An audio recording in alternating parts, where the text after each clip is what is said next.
Saudações, gente bonita, em Goiás, 14 horas. Então, um dia quente, nublado e abafado. Acho que até que vai chover. Mas não vamos falar sobre clima. Na verdade, vamos começar falando sobre clima. Dentro do contexto geral da teoria Humberto Equiana da internet, dando voz a imbecis.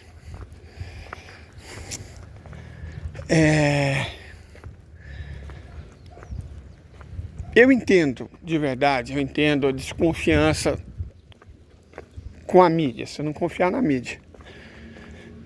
Sabe, isso realmente importa. Mas até o relógio parado acerta 2 vezes ao dia. Então a gente tem que tomar cuidado até com as nossas desconfianças. Desconfie de quando você está desconfiando. Hoje surgiu um debate, né? É incrível. Não é que eu procuro a treta, ela me persegue. Sobre mudança climática. Fiz um videozinho, um texto, na verdade, de uma reportagem a respeito de um estudo da Universidade da Austrália Ocidental. Austrália Ocidental é onde fica Perth, né? Aquela cidade para onde os africâneres racistas da África do Sul foram depois do fim do apartheid, de lá. Talvez quando terminar o outro apartheid, muita gente também vai para Perth, né? Parece que é um lugar pouco hostil a determinadas convicções. De toda forma, a Universidade da Austrália Ocidental fez um estudo muito interessante, revisado por pares, o que é sempre importante, sobre mudança climática. Certo? E eles usaram para isso esponjas do mar. Faz todo sentido do mundo, porque são organismos que vivem séculos. Certo? Há casos de esponjas do mar com milênios de vida. Então, as esponjas do mar, principalmente em ambientes mais ou menos tranquilos, são indicadores excelentes de mudança climática, porque elas constroem o esqueleto delas com carbonato. E para isso elas usam o gás carbônico. E o gás carbônico tem uma série de isótopos, né? Tanto de oxigênio quanto de carbono. E nós sabemos que a frequência e o tipo desses isótopos varia muito em função da atividade solar e da temperatura. E da própria origem do CO2, né? De modo que a composição isotópica dos átomos de diferentes partes das esponjas do mar dá um indicador muito preciso, na verdade, de como era o clima e a atmosfera da Terra em determinados períodos. O que eles constataram foi que o aquecimento global, a mudança climática, começa não em 1750, como se dizia antigamente, mas na verdade ela começou em 1700. E, bom, aí a gente vai ter que falar alguma coisinha sobre o assunto. É comum, normal, perfeitamente compreensível você perguntar, mas como eles sabiam qual era o clima e qual era a composição da atmosfera terrestre em 1700? E como é que a gente sabe que foi causado pelo homem e não pela variação natural do eixo da Terra, da inclinação do plano da eclíptica, do plano orbital, da atividade solar? Quer dizer, como saber se foi o ser humano ou se foi a natureza? Porque muitos dos negacionistas argumentam que é um ciclo normal. Inclusive até hoje, nesse post específico, teve um sujeito que falou lá que, e eu estava comentando, né, que a reportagem cita uma série de culpados pelo tema, mas não cita o nome do principal, que é o capitalismo. O capitalismo é responsável. E aí o argumento de um certo cidadão foi que essa história de aquecimento global não existia, que eu falei lá que o homem viveu 90% da sua história no Pleistoceno. E no Pleistoceno a mudança climática era muito maior do que é hoje. Na verdade é isso que caracteriza o Pleistoceno, que diferencia o Pleistoceno do Holoceno. O Holoceno é um período de grande estabilidade climática. Isso ajudou demais no desenvolvimento da agricultura e da civilização humana. O Pleistoceno, onde a humanidade viveu mais de 90% da sua história, era um período de enormes variações, de brutais variações climáticas, em que é muito difícil desenvolver civilização. Então, falei, não, que o homem adaptado à mudança mas quando ele era o quê? 1 milhão de pessoas, não 8 bilhões. Não dá para você ter agricultura em instabilidade climática. A verdade é essa. Muito difícil. Não sustenta 8 bilhões de pessoas.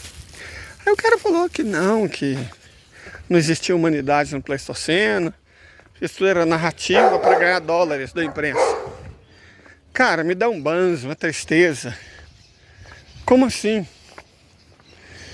Como assim, narrativa da imprensa para vender revista, para ganhar dólares?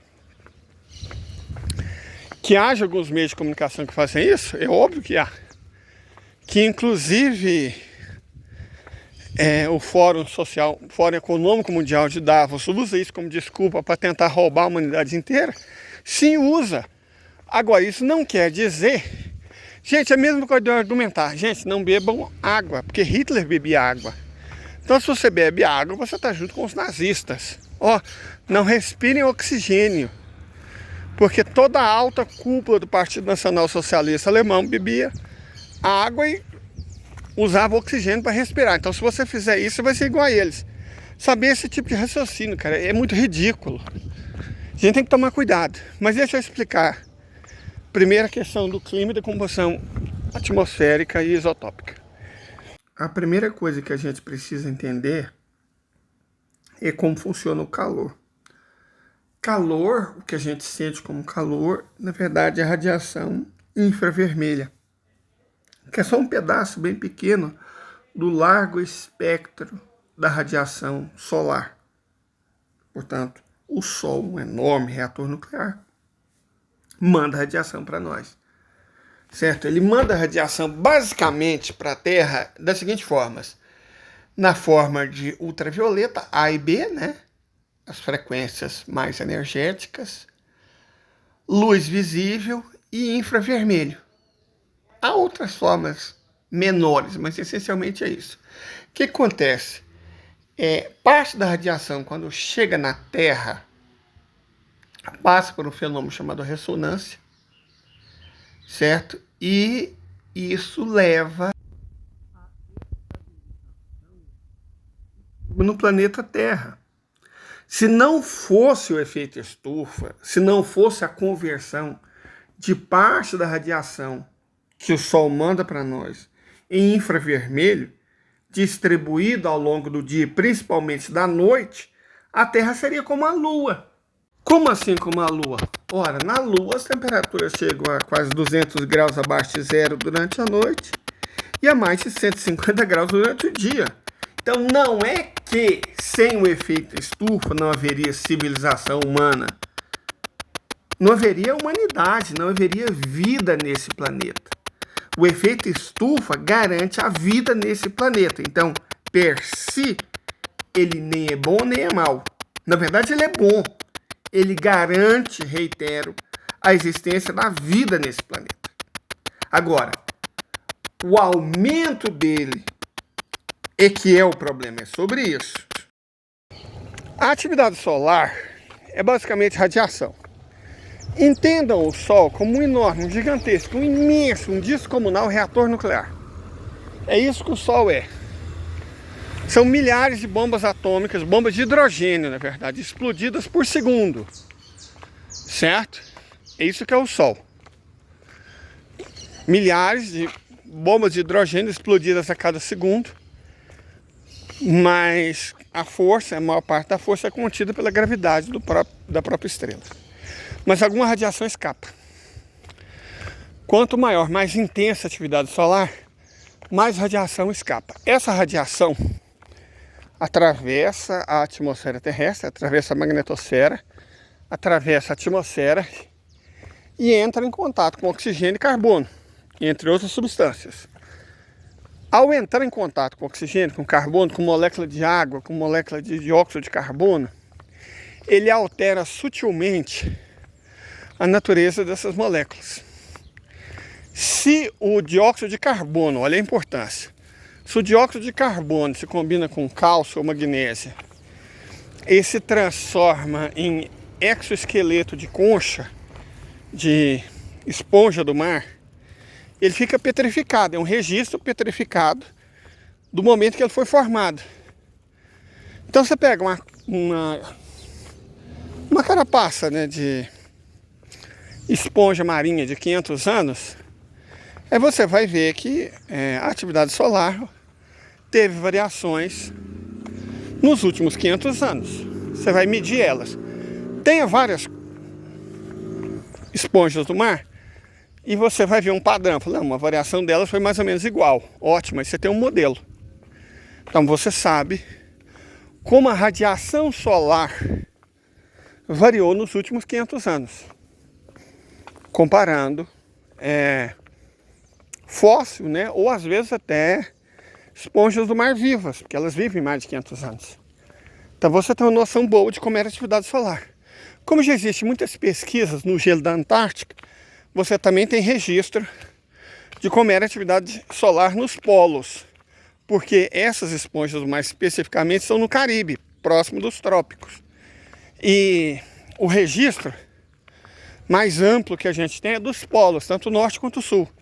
Então, se você faz esse registro, você tem como a atividade solar variou em sua influência tanto nos polos quanto nos trópicos, ou seja, na Terra inteira. Tá ótimo, você consegue registrar o quanto a atividade solar varia. E a variação da temperatura? Bom, a variação da temperatura depende, entre outras coisas, da composição da atmosfera. Porque existem alguns gases que retêm calor, retêm radiação infravermelha. São esses gases chamados gases do efeito estufa.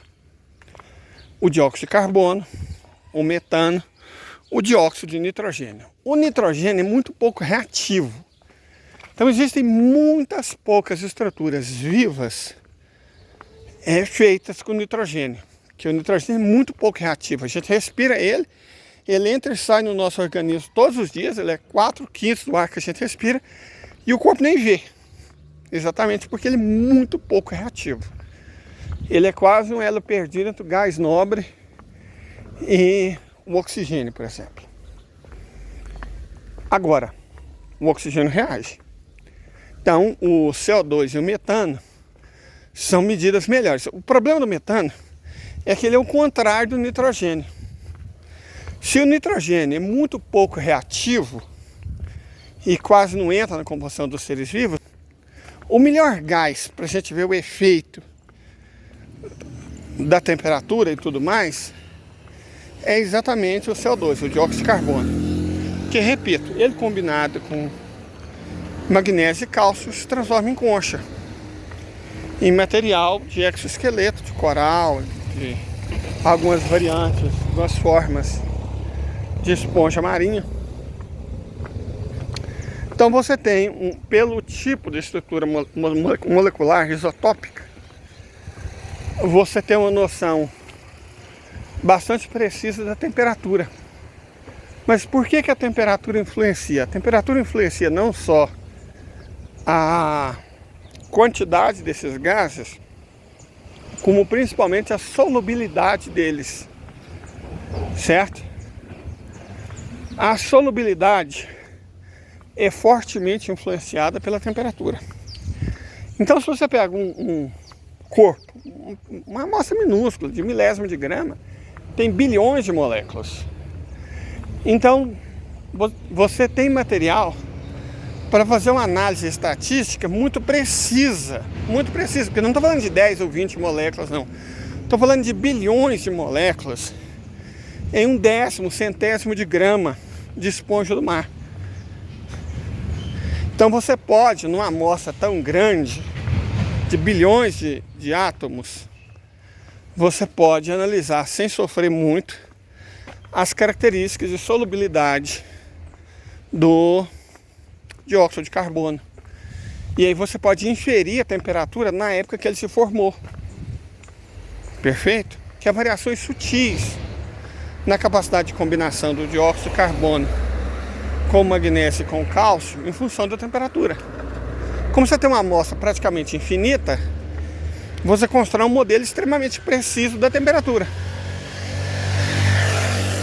Não é um conceito assim tão difícil, certo? Então, basicamente, usando o oxigênio, você consegue entender qual que era a radiação solar, qual que era a influência do Sol, e usando o dióxido de carbono, você consegue entender qual que era a temperatura das águas. E aí você casa essas duas informações. Casando essas duas informações, que foram o que os cientistas fizeram, eles concluíram que o aquecimento global começa não em 1750, começa em 1700. O que faz sentido, já que a Revolução Industrial em si começa em 1680. E houve também muitas queimadas, expansão da agricultura, expansão do capitalismo.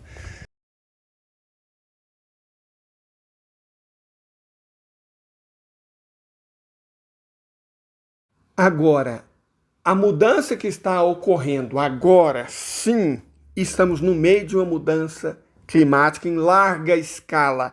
E essa mudança não é causada por fatores naturais, é causado pelo homem, ou, para ser muito mais honesto, pelo sistema capitalista de produção, pela chamada civilização judaico-cristã ocidental, pelo consumismo. Essa mudança em curso não é natural. Negar isso é desonesto. E tentar combater os efeitos ao invés da causa, que é o capitalismo, é mais desonesto ainda. Ponto. O pior Então, de tudo diante é que disso tem gente tudo que nós falamos, de esquerda como a nos gente dois pode campos, concluir negacionista esse e vídeo? jardinista. Primeiro, sim, é verdade que fatores naturais, como a atividade solar, mudanças na composição da atmosfera, explosões vulcânicas, a posição orbital da Terra, causa naturalmente mudanças climáticas.